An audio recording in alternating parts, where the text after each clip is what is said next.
Hello, good morning. आप सभी का स्वागत है। आप सबको सलाम।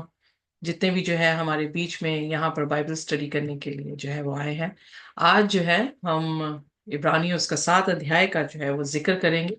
और हम ऑलरेडी सीख चुके हैं कि इब्रानियों की पुस्तक की पहले अध्याय में ही जो 2 आयतें पहली आई हैं उसी के ऊपर आधारित है। पूरा का इब्रानियों इब्रानियों की पुस्तक को आधारित किया गया है कि गुजरे समय में परमेश्वर ने हमसे किससे बातें की हैं। नबियों के जरिए से, याजकों के जरिए से, राजाओं के जरिए से। दूसरे शब्दों में हम ओल्ड टेस्टमेंट अगर अगर देखें तो जजेस हैं, पैट्रियर्क्स हैं, किंग्स हैं, प्रॉफिट्स हैं, मेजर और माइनर प्रॉफिट्स हैं। खुदा ने गुजरे समयों में हमारे साथ, हमारे बाप दादों के साथ जो है वो अपने नबियों के साथ बात की है। पर हमारे अंतिम दिनों में उसने अपने पुत्र के साथ बात की है। हम ऑलरेडी देख चुके हैं उसकी ओल्ड कवर्नेंट को, न्यू कवर्नेंट को। हम देख चुके हैं उस आराम को जो कि पुराने नियम में मूसा के समय में लोगों का, मुल्के का नाम था। और हमारे लिए आज जो है वो स्वर्गीय बादशाह है। हम ऑलरेडी देख चुके हैं अगर 5 और 6 अध्याय को, कि वहां पर प्रभु यीशु मसीह की तुलना जो है वो एक हाई प्रीस्ट के साथ, हरून के साथ की गई है, मलकी सदक के साथ जो है वो की गई है। बेशक हमने देखा तीसरे अध्याय में कि उसकी तुलना मूसा के साथ भी की गई है। और वहां पर जिक्र आया है पहली 3 आयतों में कि यीशु मसीह मूसा से भी क्या है, बेहतर है। मूसा से जो है वो ओल्ड कवनेंट हमारे तक पहुंची थी, पर यीशु मसीह के जरिए से एक नई वाचा हमारे साथ बांधी गई है। वाचा ये है कि पत्थर का दिल निकाल कर वो मांस का हृदय देगा, और उस हृदय पे वो अपने हुक्म लिखेगा। वो हमारा परमेश्वर होगा और हम उसके लोग होंगे। सो आइए 7वें अध्याय में जब हम देखते हैं तो यहाँ पर वो यीशु मसीह की मिनिस्ट्री को, जो कि एज अ हाई प्रीस्ट है, उसकी तुलना पुराने समय में मलकी सदक के साथ करता है। सो जो बातें पुराने समयों में की गई हैं वो बातें यीशु मसीह में फुलफिल हुई हैं। इस बात का जो है वो यहाँ पर हमारा ध्यान लेकर जाना चाह रहा है। जिसने भी ये किताब लिखी है वो पुराने नियम को बहुत अच्छी तरह से जानता है। और बहुत सारे लोग अनुमान लगाते हैं कि ये पौलुस ही है जिसने इस पुस्तक को लिखा है, पर अभी तक हमें नहीं मालूम पक्के तरीके से कि किसने इस पुस्तक को लिखा है। पर जितने भी थियोलॉजियंस हैं वो ये कहते हैं कि इब्रानियों की पुस्तक जो है वो ओल्ड टेस्टामेंट की समरी है न्यू टेस्टामेंट में। सो यहाँ पे कह रहा है कि किंग मल्की सदक ऑफ सलेम। सो पहली चीज ही हमें देखने को ये मिल रही है कि जो मल्की सदक है वो शांति का राजकुमार है।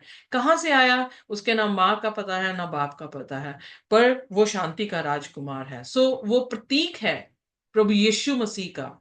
क्योंकि प्रभु यीशु मसीह के लिए प्रोफेसी हुई ईशाया यशाया उसकी 9 और उसके 6वें वचन में। और उसमें जीसस को, जो कि एक कुंवारी के जरिए से पैदा होगा, उसका नाम शांति का राजकुमार होगा। इनफैक्ट उसकी जो एट्रीब्यूट है, प्रभु यीशु मसीह का एट्रीब्यूट है, वो यहां पर दिया गया है। इसीलिए यीशु मसीह ने कहा मैं तुम्हें अपनी शांति दिए जाता हूं। So Jesus is been called the prince of peace. यीशु मसीह शांति का राजकुमार है।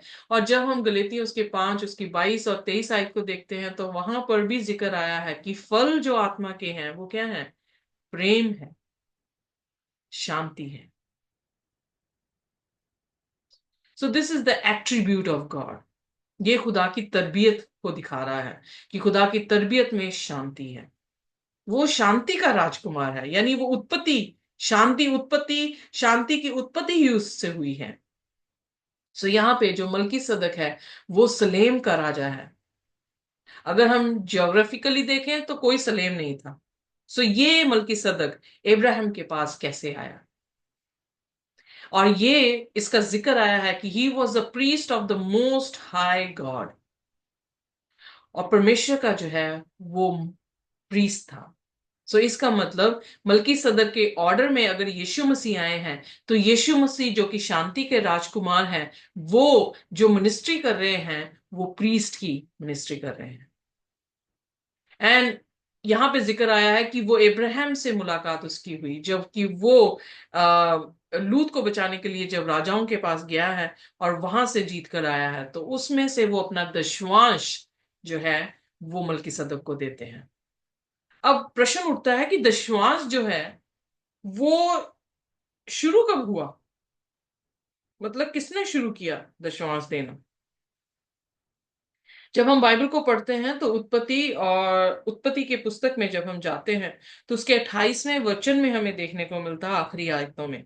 आइए देखिए उसके 20वें वचन से, मैं इंग्लिश में पढ़ूंगी। And Jesus vowed a vow, sorry, Jacob vowed a vow saying if God will be with me, क्योंकि खुदा ने कहा मैं तेरे साथ हूंगा, तो उसने कहा अगर खुदा मेरे साथ होगा और मेरे हर रस्तों में मेरे साथ साथ चलेगा, मुझे रोटी देगा और मेरे कपड़े में, मेरे तन को जो है वो कपड़ा देगा, और मैं अगर अपने बाप की इस जमीन पर दोबारा वापस आता हूं, तो वो मेरा खुदा होगा।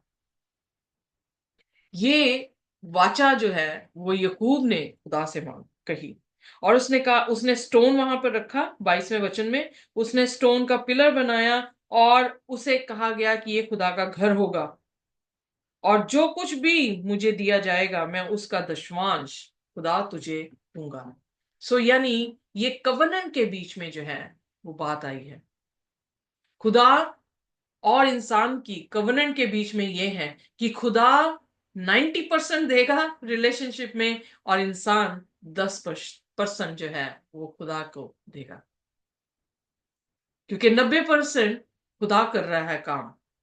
अगर खुदावन यीशु मसीह ने जो है अपनी वाचा में कहा, मैं नई वाचा तुमसे बांधता हूं कि मैं तुम्हारा दिल, पत्थर का दिल निकाल कर मांस का हृदय दूंगा, तो कौन कार्य कर रहा है? प्रभु यीशु मसीह। जब वो ये कह रहा है कि मैं तुम्हारे दिल में अपने हुक्म लिखूंगा, तो तब भी यीशु ही कार्य कर रहे हैं। फिर उसने कहा मैं तुम्हारा परमेश्वर हूंगा, तो कौन बन रहा है हमारा परमेश्वर? यीशु मसीह। और अगर हम उसके लोग बन रहे हैं तो कौन बना रहा है हमें स्पेशल, डिफरेंट? यीशु मसीह। तो हमने क्या करना है? यूहन्ना 3 उसकी 16 में लिखा है कि पिता ने जगत से ऐसा प्रेम किया कि उसने अपना एक लौता पुत्र दे दिया, ताकि जो कोई उस पर विश्वास करे वह नाश ना हो बल्कि हमेशा का जीवन पाए। जो कोई भी उस पर विश्वास करे। हमारा 10% क्या है? विश्वास। याकूब ने कहा अगर तू मेरे साथ होगा, अगर तू मेरे साथ साथ चलेगा, तू मुझे रोटी देगा, तू मेरे तन पे कपड़े डालेगा, तू मेरा परमेश्वर होगा। So you do 90% and I will do 10%, and then we'll have a covenant. सो उस चीज से हमें मालूम पड़ रहा है कि इस कवनेंट में खुदा क्या प्रेम है, क्योंकि डिट्रॉनमी व्यवस्था विवरण उसके 7 अध्याय में जब हम जाते हैं तो वहां पे लिखता है कि तुम गिनती में ज्यादा थे इसलिए तुम चुने नहीं गए हो, बल्कि इसलिए चुने गए हो क्योंकि मैंने तुमसे प्रेम किया है, और जो शपथ मैंने तुम्हारे बाप दादों से खाई है उसके कारण मैं तुम्हारे साथ हूं।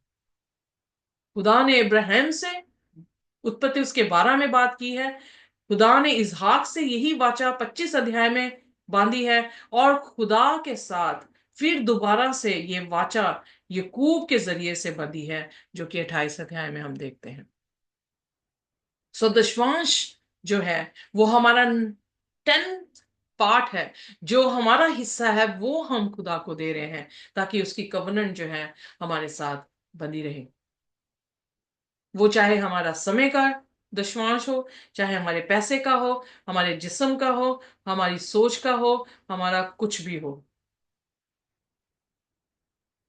पर हम उस कवनेंट में अपनी भी पार्टिसिपेशन कर रहे हैं। यहां पर लिखा है कि इब्राहिम ने दशवांश अपना जो है वो मलकी सदक को दिया। उसने जो है first place means king of righteousness, Melchizedek का मतलब ही ये है कि धार्मिकता का राजा।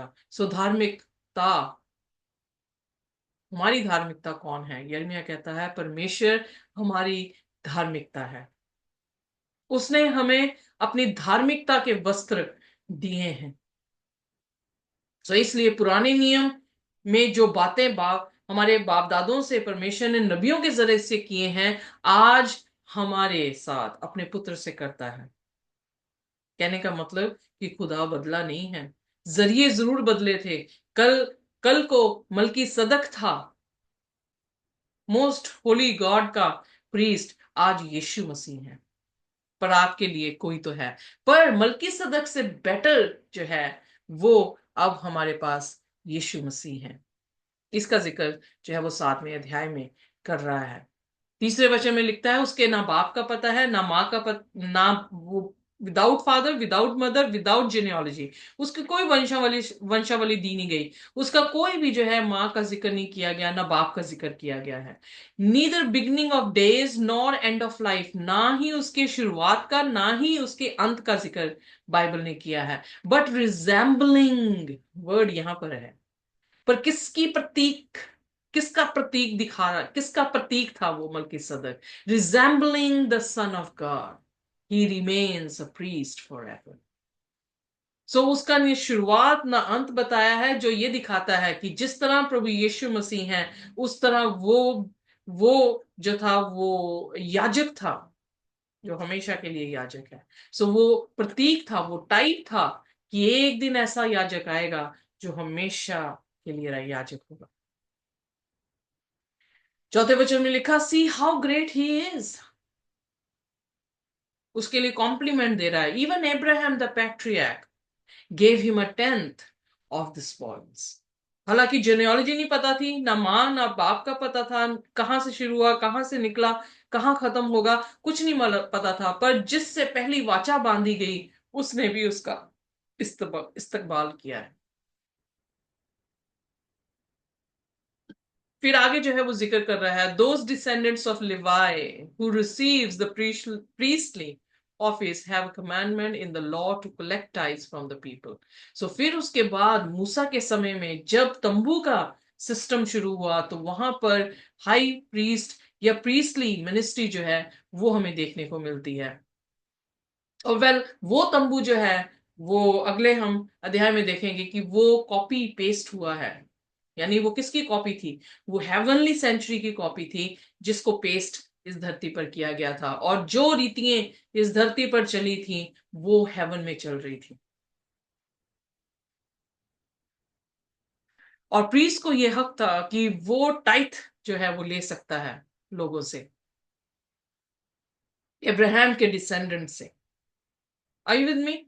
कि किस तरह से शुरुआत से ही शुरू हो रहा है। मेल्की सदक हाई प्रीस्ट की तरह है, और इब्राहिम उसको टाइप दे रहा है। इब्राहिम की संतानें जो हैं वो आगे आकर लेवियों को, जिनको अपॉइंट कर दिया गया था कि वो सेंचुरी की सेवा करेंगे, वो प्रीस्ट होंगे, उनको जो है वो टाइप दे रही हैं।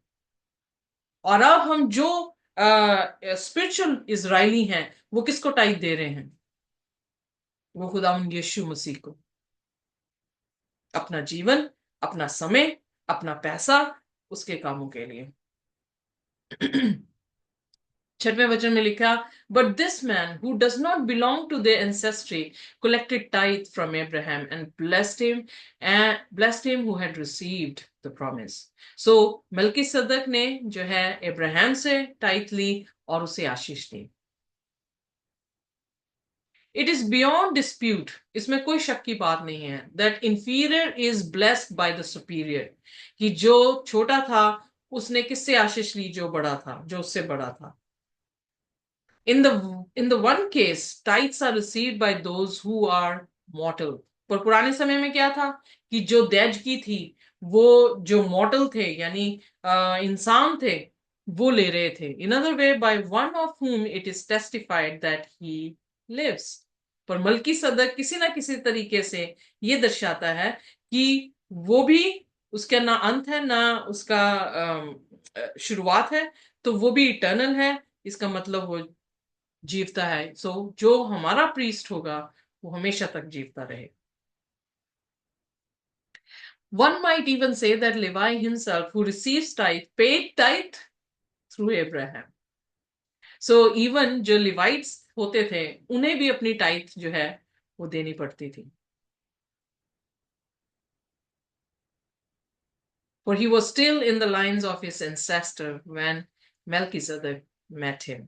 क्योंकि वो भी वंशावली से आ रहा था. सो जो वंशावली से आ रहे हैं उन सबको क्या देनी पड़ेगी? टाइप देनी पड़ेगी. इसलिए यीशु मसीह ने भी जो है अपना टैक्स दिया. पीटर से कहा जा जाके जो है वो मछली के मुंह से तुझे सिक्का मिलेगा और उसे जो है तू अपनी भी टैक्स भर दे और मेरा भी भर दे. बट 11वें वचन में वो बता रहा है कि हमारे पास एक अनदर प्रीस्ट आ गया है जो मलकी सदक के जैसा है. Now if perfection have been attend through the Levitical priesthood, for the people received the law under his priesthood, what further need would have there have been to speak of another priest arising according to the order of Melchizedek, rather than one according to the order of एरन. सो उसने कहा कि फिर क्या ऐसी वजूहात बन गई कि जब ये ऑलरेडी सेटअप कर दिया गया था कि लेवियों के जरिए से जो है वो प्रीस्टली मिनिस्ट्री जो है वो चलती रही, तो फिर अब मलकी सदक के तरीके से दूसरे प्रीस्ट की हमें क्या जरूरत पड़ी, जबकि हारून ऑलरेडी था. 12वें वचन लिखा, when there is a change in the priesthood there is necessarily a change in the law as well. सो जब प्रीस्ट बदल गया तो क्या हुआ? लॉ जो है वो भी बदल गया. अब लॉ जो है, बहुत सारे लोग सोचते हैं कि ये 10 हुक्मों का जिक्र कर रहा है. ये 10 हुक्मों का जिक्र नहीं हो रहा है. सो जो चीजें जैसे ओल्ड कवर्नेंट में था, उस ओल्ड कवर्नेंट में क्या था कि हम मेमना चढ़ाया करते थे. पर यीशु मसीह जो कि खुदा का मेमना है वो एक ही बार सबके लिए जो है, सब समय के लिए जो है वो चढ़ गया. वहां पर जो है वो रोज चढ़ाया जाता था. जिसने पाप किया वो हर रोज लेकर आ रहा है. पर अब हम कोई मेमना नहीं चढ़ा रहे हैं. अब हम सिर्फ प्रभु यीशु मसीह के सामने अपने पापों का अंगीकार कर रहे हैं और वो एक ही बार में सबके लिए जो है कुर्बान हुआ. तो इसलिए लॉ चेंज हो गया. अब डेली सेक्रीफाइस नहीं चल रहा है, बट डेली है, बट लिटरली कोई घात नहीं किया जा रहा है. सो 13वें वचन में कह रहा है, now the one of whom these things are spoken. और फिर दोबारा से वही, क्योंकि पुराने समय में नबियों के जरिए से बोला है, belong to another tribe from which no one has ever served at the altar. सो यहां पर जो है वो लॉ चेंज हो गया. वो प्रीस्ट हमारे लिए जो है वो चेंज हो गया. For it is evident that our lord was descended from Judah, and in connection with that tribe Moses said nothing about priest. So यहूदा गोत्र तो बिल्कुल भी प्रीस्टली गोत्र था ही नहीं. तो यीशु मसीह जो है वो यहूदा के गोत्र से जो है वो आए हैं. It is even more obvious when another priest, 15वीं आयत, arises resembling Melchizedek. So कहता है कि ये देखने को बड़ा साफ दिख रहा है कि एक और प्रीस्ट जो है वो उदय हुआ है जो कि लेवियों के घराने से नहीं था, पर वो प्रीस्ट बन गया एग्जैक्टली वैसे जैसे मलकीसदक हुआ है. 16वीं आयत में, one who has become a priest not through a legal requirement concerning physical descent but through the power of an indestructible life. So वो जो प्रीस्ट है, एक प्रीस्ट वो थे जो मूसा के गोत्र से निकले हैं, दूसरा प्रीस्ट वो निकला है जिसने जो है जिसमें कोई भी अशुद्धता ना होने के कारण वो लीगल फिजिकल मतलब जेनियोलॉजी के हिसाब से नहीं, बट अपनी तरबियत के हिसाब से जो है वो बना है. For it is attested of him, क्योंकि इस तरह से लिखा गया है, you are a priest for ever according to the order of Melchizedek. एक शख्स ने मुझसे बात की जो कि मसीह धर्म से नहीं थे. वेल, धर्म मुझे कहना ही नहीं चाहिए, मसीह धर्म नहीं है, मसीह विश्वास से नहीं थे. तो उन्होंने मुझसे कहा कि एक ही जन्म है. उन्होंने हिंदू धर्म में से एक अपने भगवान का जिक्र किया, नाम लिया है, और उन्होंने कहा कि वो ही जन्मे हैं, उनके ना माँ का पता है ना बाप का पता है. बट यीशु मसीह जो है वो सिर्फ माँ से जन्मे हैं, वो कैसे हो सकता है? मैंने उनसे कहा, ना वो माँ से जन्मा है ना वो बाप से जन्मा है, बट जो उसने सिस्टम में बना दिया है, किसी इंसान को गर्भ से निकलना है, उसने सिर्फ उस गर्भ को लिया है. सो मलकी सदक का भी ना माँ का जिक्र किया गया है ना बाप का जिक्र किया गया है। ना यीशु मसीह ने मरियम के सेल्स लिए, ना यीशु मसीह ने यूसुफ के सेल लिए। But according to the system कि इंसान गर्भ से निकलता है, खुदा ने सिर्फ एक औरत की जो वर्जिन थी, जिसको आदमी ने आज तक छुआ नहीं था, उसके गर्भ को लिया और उसके जरिए से जो है वो पैदा हुआ। God is not a God of magic, God is a God of organize systematic man. So इसलिए उसके ना उसका ना शुरुआत है। यीशु मसीह ने प्रकाशित वाक्य में लिखा है, अब मैं युग युग तक जीवता हूं। I am the first, I am the last. So Melchizedek के जो चीजें देखने को मिली हैं, वही हम देख रहे हैं कि यीशु मसीह था जो आखिरी समय में उसका आना और उसकी बातों का फुलफिल होना उसके जरिए से था। 18वें वचन में लिखा, there is on the one hand the abrogation of an earlier commandment because it was weak and in effectual. मतलब जो ओल्ड कवर्नेंट थी वो क्यों कमजोर थी, क्यों इतनी प्रभावित प्रभाव जो है वो नहीं डाल पाई, क्यों हमें न्यू कवर्नेंट की जो है वो जरूरत पड़ी।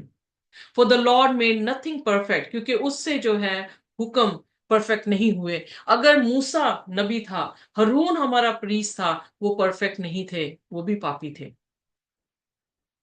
तो इसलिए एक ऐसा मीडियोकर, एक ऐसा प्रीस्ट हमें चाहिए था जो परफेक्ट हो, जो हमारे रस्तों से होकर गुजरा हो पर उसने पाप ना किया हो, जो हमारे लिए इंटरसेशन कर सके और उसकी इंटरसेशन कबूल कर दी जाए।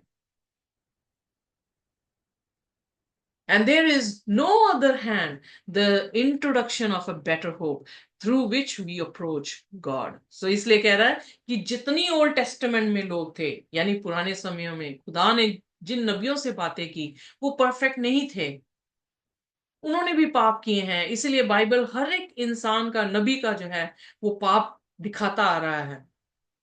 पर यीशु मसीह के पास कोई भी पाप नहीं था। वो हमारे लिए एक बेटर होप बना है, जिसके जरिए से हम खुदा को अप्रोच कर सकते हैं। क्योंकि किसी ने खुदा को नहीं देखा, कोई खुदा को देख जीवित नहीं रह सकता। पर कोई तो ऐसा मीडियोकर होना चाहिए जो हमारे बदले में पिता के सामने हमारे बिहाफ पे बात करे।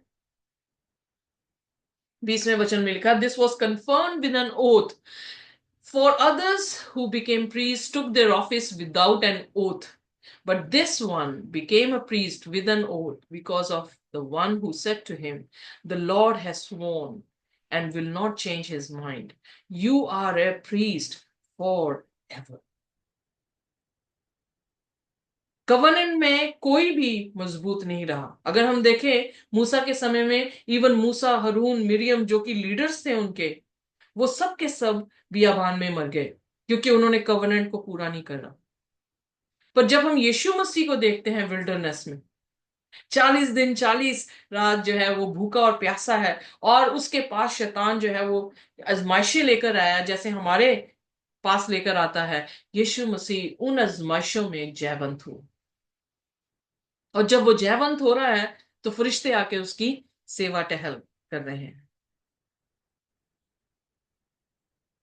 जो कि हमने पहले अध्याय उसकी आखिरी आयतों में देखा कि फरिश्ते जो है हमारी सेवा टहल करते हैं।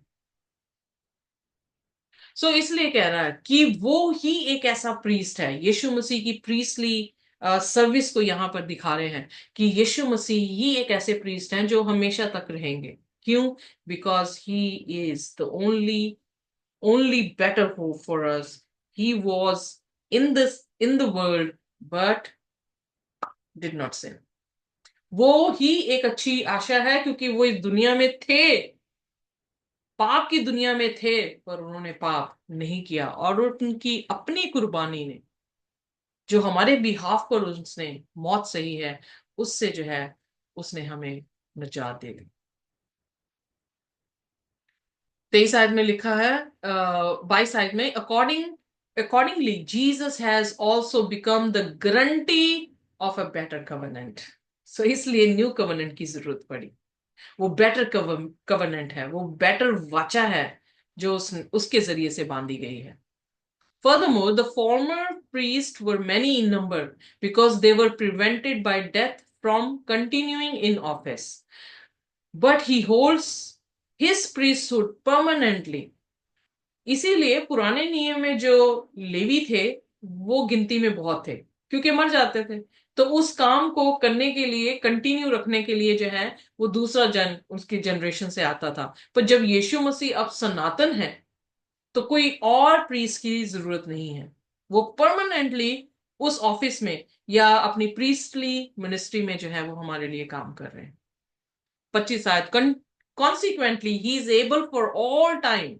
सो इसलिए वो हर टाइम के लिए बिल्कुल हमारे हमारे लिए अवेलेबल है, टू से to save those who approach God through him, ताकि वो उनको बचा सकें जो कोई भी पिता को उनके जरिए से अप्रोच कर रहा है। सिंस ही ऑलवेज लिव्स, क्योंकि वो भी क्या है, सनातन है, जीवित है, to make intercession for them. So वो खुदा के सामने हमारे बिहाफ पर वो इंटरसीड या दुआएं कर रहे हैं।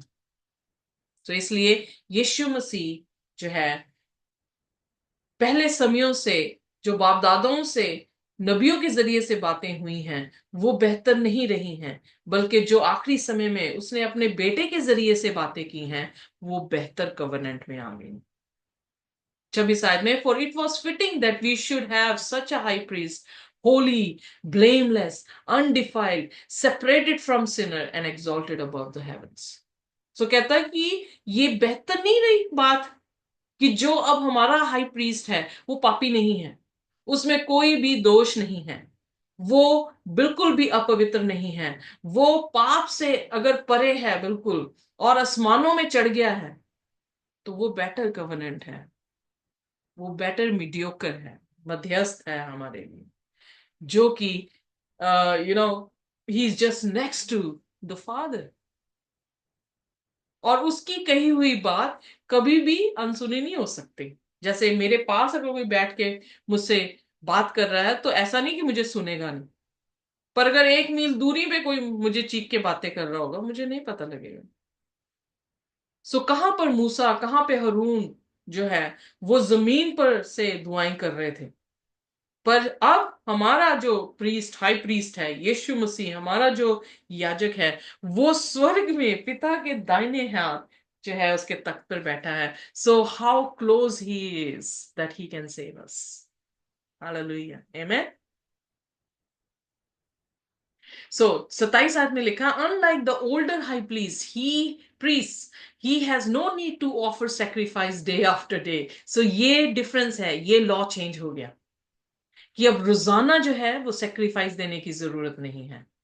First for his own since, क्योंकि लेवी सबसे पहले अपने पाप के लिए जो है वो बलि देते थे मेमने की, फिर जो है वो लोगों के लिए होती थी। पर यहां पर ना यीशु मसीह को अपनी बलि देनी पड़ती है रोज, और ना ही हमें देनी पड़ती है रोज। क्यों? क्योंकि यीशु मसीह ने अपना बलिदान दिया जिसमें कोई पाप नहीं था। तो अब और कोई भी इससे ज्यादा परफेक्ट बलिदान कोई हो ही नहीं सकता। सो इसलिए कोई भी और बलिदान की जरूरत नहीं है, ये एक ही बलिदान पिता के लिए काफी है।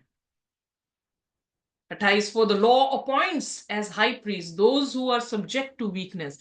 खुदा ने हुक्म के अनुसार जो है, जो हाई प्रीस्ट है वो इसलिए नियुक्त किए हैं कमजोरों के लिए। But the word of the oath which came later than the law, but जो वाचा हुक्म के बाद आई है, appoints a son who has been made perfect forever. So उसने क्या किया है, अपने पुत्र को नियुक्त नियुक्त कर दिया है, और उसने हर चीज को परफेक्ट जो है हमेशा के लिए कर दिया है। यानी मूसा हमारी साल्वेशन नहीं बन सका, इब्राहिम हमारे लिए मुक्ति नहीं बन सका, यकूब हमारे लिए मुक्ति नहीं बन सका। उनकी अपनी फैमिली लाइफ जो थी वो डिसफंक्शनल थी, मेसी थी। बट यीशु मसीह ने जो शपथ खुदा ने खाई है, खुदा ने उस शपथ को कैसे पूरा किया? यीशु मसीह को भेजकर, जिसने हर चीज परफेक्ट कर दी हमेशा के लिए। तो यहां पर हमें एक कॉन्फिडेंस मिलता है यीशु मसीह में, कि हम यीशु मसीह के ज़रिए से बचाए जा सकते हैं। क्या आप विश्वास करते हैं? करते हैं, खुदा आपको आशीष और बरकत दे। Thank you.